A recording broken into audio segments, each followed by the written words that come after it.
Muy bien, 9 de la mañana con 33 minutos. Johanna Castro y Carlos González los estamos acompañando en esta edición de ampliación de noticias, edición dominical. Hay un problema grave que tenemos en nuestro país y que sobre todo deberíamos priorizar, ¿no? Y que está relacionado con la violación sexual de niñas, niños y adolescentes. Los indicadores realmente son preocupantes, pero ahora es necesario dar un paso adelante y buscar alternativas de solución a través principalmente de la prevención. Vamos a conversar sobre este tema con Matilde Coveñas, adjunta para la niñez y adolescente de la Defensoría del Pueblo. Buenos días, señora Matilde Coveñas, bienvenida a Ampliación de Noticias. Buenos días, Carlos y Johanna, y muchas gracias por convocarnos a hablar de un tema que se ha convertido en parte de la vida cotidiana, lamentablemente, de la niñez y adolescencia de nuestro país, sobre todo para las mujeres desde niñas, porque según las cifras que tenemos, ¿no?, tendríamos 21 niñas y adolescentes mujeres violadas diariamente. Un problema tremendo en la sociedad y que exige que la lucha contra la violencia deba ser una prioridad en el Estado. La Defensoría del Pueblo lo ha dicho constantemente, esta debe ser una prioridad, un trabajo diario, porque la respuesta que se está dando desde las entidades del Estado no ha sido proporcional a la magnitud del problema. Ahora, sí, realmente es un tema bastante duro, pero hay que enfrentarlo, hay que afrontarlo. ¿Por qué es tan complicado? ¿Por qué es tan difícil, señora Coveñas, en nuestro país que se consoliden políticas de prevención como formas naturales de actuar frente a actos de violación sexual contra los niños, niñas y adolescentes? Hay muchas causas por las cuales no se ha consolidado, ¿no?, todos estos esfuerzos que debemos reconocer que se han venido haciendo, sino que hacen que no se logre nada, porque justamente no son esfuerzos que se tomen desde una voluntad política decidida, determinada para luchar diariamente contra la violencia, ¿no? Pero además de ello se suman otro tipo de factores que tienen que ver con la falta de prevención de la violencia, y la violencia sí se puede prevenir, la prevención de la violencia en todos los niveles de gobierno, desde el gobierno local, central, no regional. Por ejemplo, los gobiernos locales no le han dado prioridad a la lucha contra la violencia, son muy pocos, y eso también se ha debido a que no ponen el tema de niñez y adolescencia en sus agendas locales.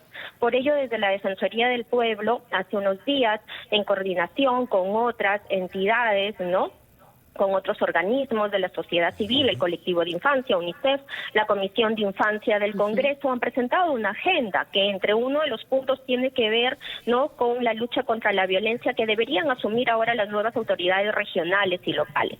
Pero además de eso de que no se ha tomado este tema dentro de las agendas de los gobiernos locales con el fortalecimiento de sus servicios, por ejemplo, tampoco es que se ha logrado en el Perú consolidar programas de prevención de la violencia, ¿no?, o estrategias de prevención.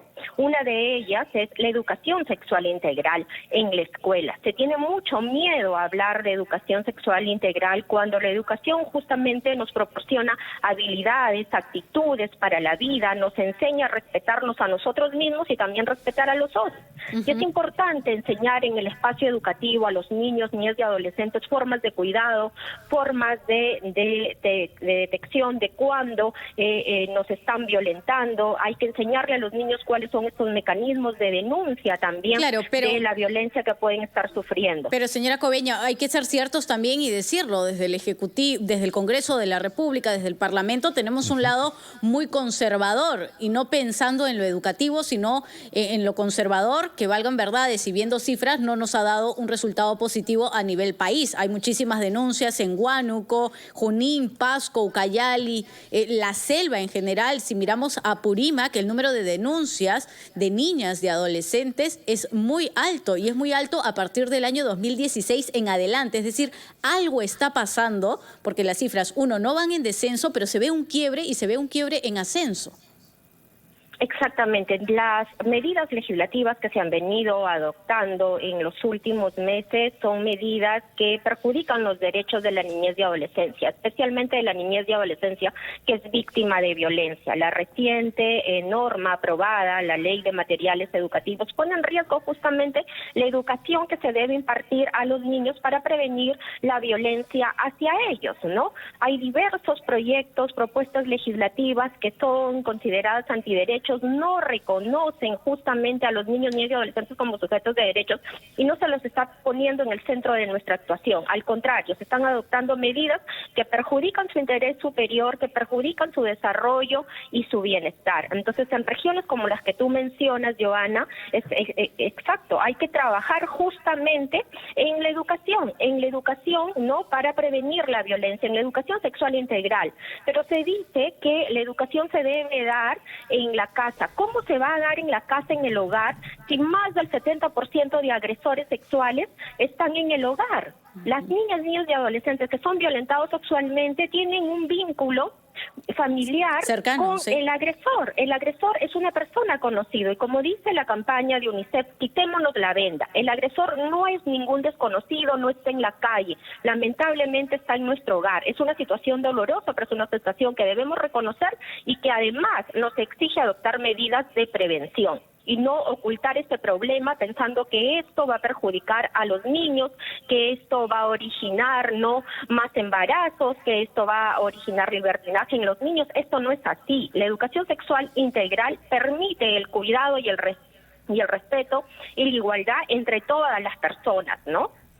Ciertamente, hay que hablar con claridad y con transparencia y con mucha precisión sobre el tema. Y en ese sentido, también somos claros de que ante la ineficiencia de las instituciones, de las organizaciones en nuestro país, señora Cobeña, de que no desarrollan un trabajo efectivo en la parte de la prevención. ¿Qué le corresponde a la sociedad civil, a nosotros, los ciudadanos, hacer para contribuir a la solución de este gravísimo problema que tenemos en el país? Lo primero que nos corresponde como ciudadanos es hacer vigilancia a nuestras autoridades y exigir a cada autoridad local, regional y del gobierno central, ¿no?, y de todas las demás entidades que forman parte del sistema de justicia y del sistema de salud competentes para atender a la violencia, exigir que cumplan su función, porque el mensaje de muchas de ellas, no de todas, hay que ser claros también, no de todas, hay muchas autoridades comprometidas y que trabajan dedicadamente en este tema, pero hay otro grupo de autoridades que no toman en cuenta el problema de la violencia. Entonces necesitamos que la sociedad denuncie estos hechos, alce su voz, que comunique a las entidades competentes como la Defensoría del Pueblo para poder exigir a las otras autoridades que cumplan su función, especialmente a las autoridades del sistema de justicia.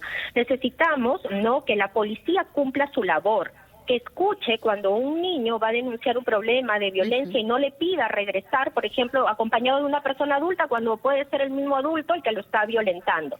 Necesitamos que la policía actúe rápidamente, que también los fiscales, las fiscales realicen todas las diligencias debidas del caso para que pueda continuar este proceso de denuncia que se ha hecho. Necesitamos jueces y juezas comprometidos en esta lucha, que pidan sentencias dando la mayor sanción penal, que en el Perú es la cadena perpetua, a los agresores, sino más bien tengamos sentencias como en el caso de Chincha, donde se ha liberado a un agresor y tenemos a un adolescente que ha sido víctima de violencia sexual, no por su padre desde los 8 años. Entonces, este tipo de acciones que generan impunidad, que generan desconfianza en la población, que más bien hacen que no denuncien porque se sienten desamparadas las víctimas, no están perjudicando esta lucha. Entonces necesitamos autoridades del sistema de justicia comprometidas, pero también necesitamos a las autoridades del sistema de salud, ¿no?, al personal de salud, que cuando llegue una niña embarazada, una niña con indicios de violencia, que es evidente el caso de que ha habido una violación, un hecho de violencia,